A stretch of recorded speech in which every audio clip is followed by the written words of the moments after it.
और इस वक्त मैं मौजूद हूँ अम्बुवासी कामाख्या धाम पर, जहाँ कई जो संत हैं, साध्वी और संत यहाँ मौजूद हैं। इस वक्त हमारे साथ मौजूद है श्री महंत गिरिजा महाराज, और जिन्हें चॉकलेट बाबा के नाम से भी जाना जाता है। सबसे तो पहले अम्बुवासी की इस महापर्व पर आपको स्वागत है। क्या कहेंगे? जय माँ कामाक्षा, आपका भी बहुत बहुत धन्यवाद है। और महा अम्बावती 2026 के उपलक्ष्य में पूरे विश्ववासियों का हार्दिक शुभकामनाएं, अभिनंदन है। और हर साल के भांति इस वर्ष में मैं आया हूँ, 35 साल से लगातार मैं आ रहा हूँ। माता रानी की कृपा से हम स्वस्थ हूँ। और आने के बाद यहाँ संतों की जो सेवा है, साधना चलते समय कोई दिक्कत ना हो, अड़चन ना हो, इस विषय में हम लोग पदाधिकारी के नाते देखना पड़ता है तो देखते हैं। साधक यहाँ तपस्या करते हैं, खालेश्वरी में, फलाहार में, मौन में, दूधाधारी बन करके या पटेश्वरी बन करके या अग्नि तापते हुए, और इसके बाद पूर्ण आहुति जो है हमारे विश्व शांति महायज्ञ के माध्यम से लोगों का कल्याण की चिंतन करते हैं, और वही हमारी साधना है। इसके अलावा आपस में जो भाई और बंधुत्व है उसको हम लोग माँ के पास प्राप्ति करते हैं। जो मिलन का मेला है, माँ से बेटा का मिलन है, आत्मा से परमात्मा का मिलन है, भक्त से भगवान की मिलन है। तो इस प्रकार इस मिलन को जो आनंद है, उस आनंद का प्राप्ति करने के लिए हम लोग यहाँ आते हैं। हर बरस की तरह इस बरस भी साधु संत आए हैं, लेकिन इस बार बहुत ज़्यादा अधिक से अधिक महात्मा नागा लोग आए हैं, जो भी यहाँ कामाख्या नगरी में आते हैं और यहाँ नागाओं का दर्शन करने के लिए ज़रूर आते हैं। मैं ज़रूर कहूँगा, जो दशनामी अखाड़ा है बलीघर के ऊपर, उस बलीघर के ऊपर जो दशनामी अखाड़ा में नागा लोगों का आकर के दर्शन करें, नागाओं का आशीर्वाद प्राप्त करें, और जो हो सके अपने से दान दहन भी करें। बिल्कुल। और जैसे कि मैंने कहा कि चॉकलेट बाबा के नाम से जाना जाता है। यहाँ देख सकते हैं, इस यहाँ कुछ टॉफ़ी रखे हुए हैं, और बाबा जो भी श्रद्धालु आते हैं उनके पास टॉफ़ी एक देते हैं। टॉफ़ी में क्या राज है? और हर साल जब चॉकलेट बाबा के दर्शन के लिए लोग यहाँ जो है असम के कोने कोने और भारत के कोने कोने से अम्बुवासी मेले पर खास तौर पर आपको मिलने के लिए आते हैं। टॉफ़ी में क्या है? टोपी में माता रानी की टोपी है ये तो, क्योंकि ये हमारे भारत भूमि में अतिथि देव भव का संस्कृति हम लोगों को है, जिसमें कि हिंदुत्व में, वैदिकता में, सनातनियों में कोई आता है अतिथि तो उनको मुंह मीठा कराना हमारा एक फ़र्ज और कर्तव्य होता है। जो आसाम में भी है कि पानतांबुल दे करके फूलन गामछा देना एक अतिथि सत्कार होता है। तो इसलिए हमारे पास जो लाखों श्रद्धालु आते हैं, मुझे मानने वाले, श्रद्धा करने वाले, ऐसे संतों का ऐसे भक्तों का अभिनंदन स्वागत करने के लिए हम चॉकलेट ही प्रसाद के रूप में देते हैं। और वो चॉकलेट आम चॉकलेट है। जो भी लोग हमारे पास आते हैं वो खुद ही चॉकलेट का डब्बा लेकर के आते हैं, और वही चॉकलेट हम माँ का नाम लेकर के देते हो, प्रसाद बन जाता है। तो जिससे लोगों को प्रसाद भी हो जाता है, अतिथि सत्कार भी हो जाता है, और प्रसाद के नाम से वो चॉकलेट से काम चल जाता है। बाकी मैया रानी की कृपा से कुछ लोग जैसे पैदल चल करके आता है, वो थक जाता है तो गला सूख जाता है, तो चॉकलेट मिलते तो थोड़ा स्वास्थ्य सुविधा होता है। तो कहते कि इससे हमारा शरीर ठीक हो गया, बाबा आपकी चॉकलेट में ही माया और महिमा है। तो ये माता जी का महिमा है, जो भी है माँ का आशीर्वाद है। हम तो चॉकलेट ही देते हैं और आशीर्वाद समाज के देते हैं। बिल्कुल। हर साल हम देखते हैं कि आप यहाँ दर्शन के लिए अम्बुवासी मेले के टाइम हर साल आते हैं। कितना साल से यहाँ आना हुआ? मैं यहाँ 35 साल से आ रहा हूँ। और पहले तो मैं नीचे बलीघर में बैठता था। इसके बाद जब गुरु के शरण मिला, गुरु के श्रीचरण के आश्रित होने के बाद दशनामी अखाड़ा में हम प्रवेश किए। फिर यहाँ यज्ञशाला में अभी मैं जो सप्त यज्ञ करने वाला होता है उनमें से भी एक हूँ। फिर यहाँ का स्थान अधिपति मैं हूँ, या इस समय राष्ट्रीय सचिव जूना अखाड़ा से मैं हूँ। तो इसलिए यहाँ आते रहता हूँ बीच बीच में। और उस समय से फिर जब से अखाड़ा में आया हूँ तब से यहीं मैं बैठता हूँ। बिल्कुल। एक और बात है, जो कि आप जूना अखाड़े से हैं। हिंदुत्व जो है, हिंदुत्व के ऊपर कई एक कहा जा रहा है कि उत्तर प्रदेश हो या असम में सीएम हिमंत बिस्वा शर्मा भी एक बात कर रहे हैं कि सनातन जो है खतरे में है। आपको ऐसा महसूस होता है? हाँ, ये सत्य है। इस समय सनातन खतरे में है। इसलिए आप ज़रा देखिए, कुछ दिन की पहले की बात है, जब हम यहाँ कामाख्या के लिए चले थे, हम त्रिपुरा होकर के यहाँ आए। तो जब चले तो दिल्ली में एक आंदोलन चल रहा था, कॉकरोच जनता पार्टी। वो मतलब किसी ने इनको टिप्पणी किया है, उस शब्द के ऊपर वो अपना एक जनता पार्टी बना ले, कॉकरोच बन गया। इंसान होकर के वो कॉकरोच बनने की रोल निभा रहा है। तो वो ठीक है, तुम बनो, सरकार की काम अच्छा नहीं लग रहा तो आप विरोध करो, उसमें कोई दिक्कत नहीं। आप कॉकरोच जनता पार्टी बन करके वो बन करके संगठित होकर के वो सनातनियों का विरोध करने लगा। आदि सनातनियों का विरोध करते हुए भारत सरकार को अस्थिर करना चाह रहा है और भारत में हिंदुत्व के ऊपर वो बदनाम कर रहा है। तो ये अगर सनातन की परंपरा में से भी कोई आता है तो भी वो गलत है, इसलिए वो सनातनी हो नहीं सकता है। और सनातनियों का बदनाम करने के लिए ये साजिश विदेश से है, विदेशी फंडिंग से हो रहा है, इसलिए वो हमारा सनातन खतरे में है। जिसके कारण मैंने ये कॉकरोच जनता पार्टी के विरोध में हमने पिछले 20 तारीख को यहाँ नीचे से नर्सरी गेट से मंदिर तक की पद यात्रा निकाला, इस कॉकरोच जनता पार्टी के प्रदर्शन के विरोध में। प्रदर्शन के विरोध में। और आपको क्या लगता है कॉकरोच जनता पार्टी विदेश फंडिंग है? और बिल्कुल विदेश पार्टी है और ये षड्यंत्रकारी है, षड्यंत्र, ये देश विरोधी इसमें मानसिकता है। इसलिए हम जो युवा पीढ़ी है वो दिशाहीन ना हो करके माँ इनको दिशा दे और सही दिशा में वो आगे बढ़े, कर्म के माध्यम से वो अपने आप को प्रतिष्ठित करे, शिक्षा के माध्यम से वो प्रतिष्ठित करे और वो दुनिया में नाम करे, भारत में उज्जवल भविष्य तैयार करे, भारत की भविष्य हो।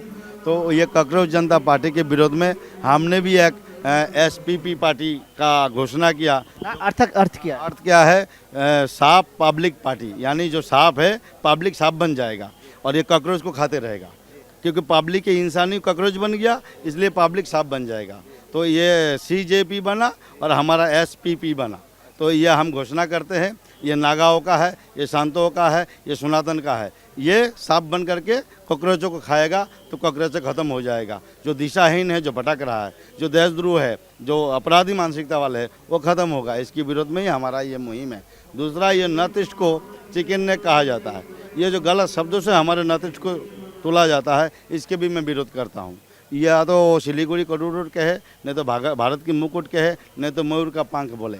मयूर का पंख जो श्री कृष्ण भगवान के सिर पे रहते थे, भारत का पूर्वोत्तर हिस्सा है, यही सूरज पहले उगता है, इसलिए इसको भारत की मुकुट कहो और नहीं तो मयूर का पंख बोलो। और चिकन नेक शब्द से हम लोगों को अपमान मत करो। ये चिकन नहीं है, यहाँ के लोग चिकन नहीं है।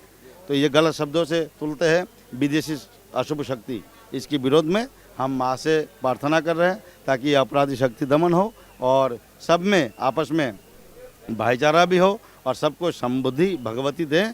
और हमारे देश के सब नागरिक है, जो नागरिक के बाहर है वो बाहर जाए, सरकार को जो भी कदम लेना है वो उठाए, लेकिन देशद्रोह क्रियाक्रम के माध्यम से हम इनको कतई समर्थन नहीं कर सकते हैं। वो कहते हैं भारत तेरे टुकड़े होंगे और हम कहते हैं अखंड भारत पूरे होंगे।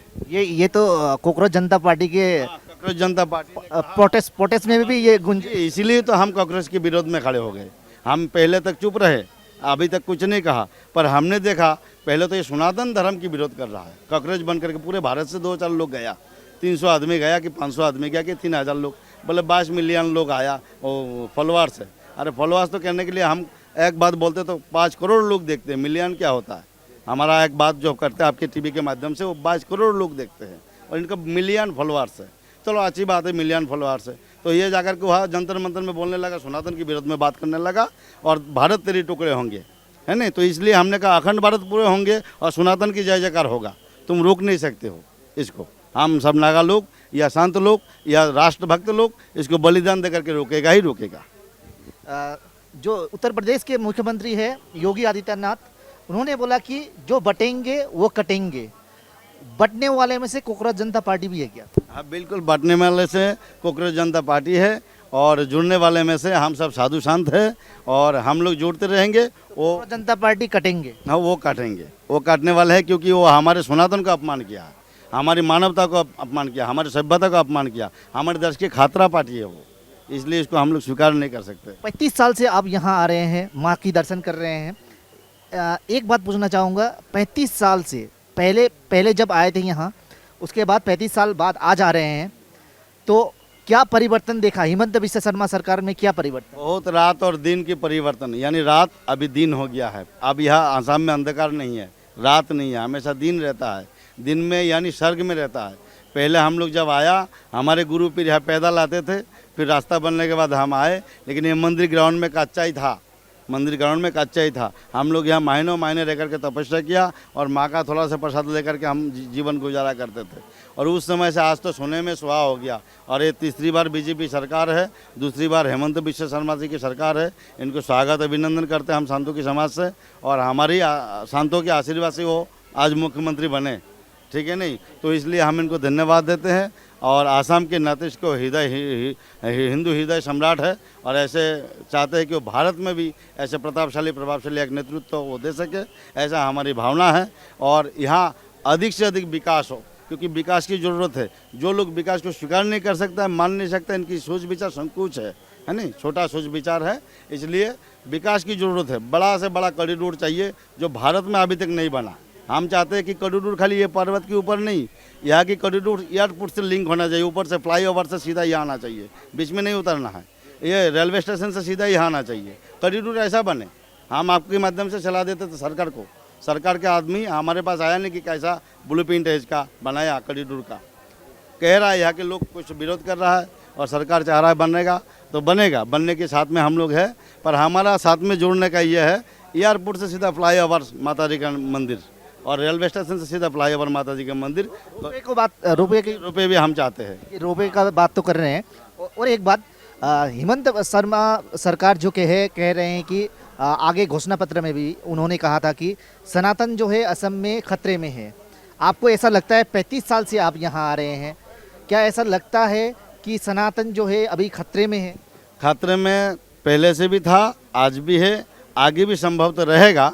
लेकिन बात यह है कि ये खतरा पहले मालूम नहीं होता था, पहले हम लोगों को जानकारी में नहीं आते थे। अब वो खतरा सत्ते में दिख गया है। हम लोग तो भाईचारा के नाम पे आपस में मिल मोहब्बत से ही रहते हैं, और आज भी है और आगे भी रहेंगे। लेकिन कुछ भाईचारा के नाम पे कुछ लोग घातक करने वाले लोग हमारे बीच में बैठा है। और ये विधर्मियों से ज़्यादा, दूसरे पंथियों से ज़्यादा, दूसरे मत परंपरा से ज़्यादा हमारे सनातनीय का ही कुछ हिस्सा है। इसलिए पहले तो हमारे सनातन में जो गलत बुद्धि और भाव देने वाला है उनको पहले ठीक करो, इनको पहले ठीक किया जाए। और बाकी जो ये खतरा है, खतरा को टालने के लिए तो माँ भगवती हम सबको शक्ति दिया है। हम नागा लोग काफ़ी है। हमारे एक हाथ में माला है और दूसरे हाथ में बाला है, एक हाथ में शास्त्र है, दूसरी हाथ में अस्त्र है। इसलिए नागा लोग काफ़ी है। बाकी नागा तो कुछ नहीं करेगा, क्योंकि कानूनी सिस्टम से करेगा। तो सरकार कानूनी जो हस्तक्षेप करना है वो करे, सनातन को सुरक्षित रखने के लिए और हिंदुओं को सुरक्षित रखने के लिए। क्या लगता है, कोई बोलते हैं कि भारत में मोदी सरकार, उत्तर प्रदेश में योगी सरकार और असम में हेमंत सरकार, ये तीनों त्रिमूर्ति ही सनातन को रक्षा कर सकेंगे। आपको ऐसा लगता है? बिल्कुल ठीक है। वो मोदी जी है, वो नरेंद्र है, वो नारायण है, और वो योगी जी है, वो योग माया है, और ये हेमंत है। वो हेमंत ही आदमी के जीवन में चाहिए, है नहीं। हेमंत में आदमी खुश रहता है। इसलिए वो हेमंत ही माता रानी के दरबार में हिमालय जैसे बन के खड़ा है, ढाल बन करके खड़ा है। और ये त्रिमूर्ति त्रिदेव आपने बोला, हमने इसको स्वीकार किया। हम भी अभय आशीर्वाद देते हैं कि वो त्रिमूर्ति बन करके देश का कल्याण कर सके। और एक बात, जिस तरह से आज के ज़माने में ये कहा जा रहा है कि जापान के प्रधानमंत्री अब आने वाले हैं 1 जुलाई को, असम दौरे करेंगे। नॉर्थ ईस्ट के लिए 2300 करोड़ रुपए के यहाँ इन्वेस्टमेंट करने वाले हैं। और कुछ जो वामपंथी गुट हैं वो उनका विरोध कर रहे हैं। और इससे पहले भी जब जापान के प्रधानमंत्री जब आने वाले थे, उनका कार्यक्रम था, दौरा था, उससे पहले केब आंदोलन का जैसा प्रोटेस्ट हुआ। उसके बाद कुछ दिन पहले, 2 दिन पहले गणेशगुरी, जो गुवाहाटी में गणेशगुरी जो है, वहाँ भी एक प्रोटेस्ट जैसा हालत हुआ। तो ये एक विरोधी शक्ति है, ऐसा लगता है आपको? हाँ बिल्कुल, ये विरोधी शक्ति है और ये भी षड्यंत्र है। और इनके विरोध करने से, इनको प्रदर्शन करने से कुछ नहीं बिगड़ेगा। और जापान के प्रधानमंत्री को आना चाहिए भारत में, और विशेषकर नॉर्थ ईस्ट में, हमारे उत्तर पूर्वांचल और अधिक से अधिक सुंदर और साजना चाहिए। और यहाँ पे भी हमारे कंपनियाँ बनना चाहिए, उद्योग आना चाहिए, जिससे यहाँ की युवा बाहर ना जाना पड़े। यहाँ के लोग यहाँ हस्तकल्प आपका काम मिले इनको, और जिसके माध्यम से लोग विरोध करने वाला हमेशा विरोध करते रहेंगे। और वामपंथी देश का अच्छा कभी नहीं सोचा, ये लोग हमेशा नुकसान किया है। इसलिए इनकी बातों पे ध्यान देने की जरूरत नहीं है। अंतिम सवाल, अम्बुबासी मेला है, पावन धरती में आप विराजमान हुए हैं हर साल की तरह। श्रद्धालु कैसे आ रहे हैं, और अम्बुबासी मेले का शक्ति जो है, माँ कामाख्या की शक्ति कैसा है? आज श्रद्धालु तो इतने आ रहा है कि अभी मंदिर प्रशासन इनको जगह नहीं दे पा रहा है। अभी वो आपने कुछ दिन पहले देखा होगा बैद्यनाथ धाम में जो पब्लिक इतने जा रहा है ना, सावन के महीना में आदमी को, पब्लिक को, श्रद्धालु को ऐसे देखने झांकने का समय नहीं है, गर्दन में धक्का मार के बाहर निकल रहा है। और यहाँ भी ऐसा होने वाला है। इतने पब्लिक, इस बार 15 लाख के पब्लिक आएगा, प्रशासन को हमको जानकारी दिया गया है। तो अभी से रोज़ घोषणा कर रहा है कि आगे बढ़ो, आगे बढ़ो, आगे बढ़ो। और अगर कॉरिडोर नहीं बना, बाद में ऐसे देखने को भी, मंदिर को भी देखने नहीं देगा, धक्का मार के बाहर निकाल देगा। इसलिए सबसे पहले बड़ा से बड़ा कॉरिडोर बने जिससे लोगों का कल्याण हो, और एक ब्राह्मण नगरी अच्छा बना दे, स्वर्ग जैसा। और इनको अधिक से अधिक पैसा दे दिया जाए, 4-5 पीढ़ियों का इनको धन दे दिया जाए, इनको दुकान की सिस्टम में दे दिया जाए, इनको ब्राह्मणों को नाराज ना किया जाए। ब्राह्मण देवता है, वो भगवान है, भगवती का पुजारी है। भगवान श्री कृष्ण ने कहा कि मेरे से मेरा भक्त बड़ा है, भगवान श्री कृष्ण ने कहा। तो मैं समझता हूँ कामाक्षा माई से भी यहाँ का पंडित बड़ा है।